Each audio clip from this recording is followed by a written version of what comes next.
baju ini awalnya dia dari mana sih? Kalau bisa sampai bisa pakai itu dia dari mana? Terus juga ya, perhatikan ke depan. Ini ada botol minum. Dia awalnya bisa sampai ke kita. Ini dari mana ya? Biasanya kalau nih lihat di apa? Lihat di mereknya ini ada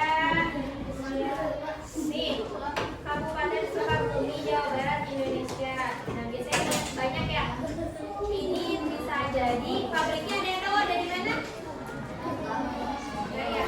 Tapi bisa sampai ke tangan kita. Nah itu melalui proses aksi Nadia.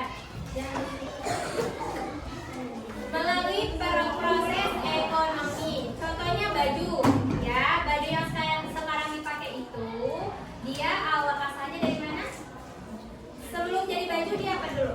Kain. Sebelum jadi baju dia jadi kain dulu. Jadi kain itu, nah dari kain dia di apa? Dijahit. Nah ini namanya produsen. Produsen kegiatan ekonomi, produksi, distribusi dan konsumsi. Yang kosong itu diisi sama produksi, distribusi atau konsumsi. Yang pertama, pabrik sepatu membuat 100 sepatu. Berarti sebagai apa? Produksi.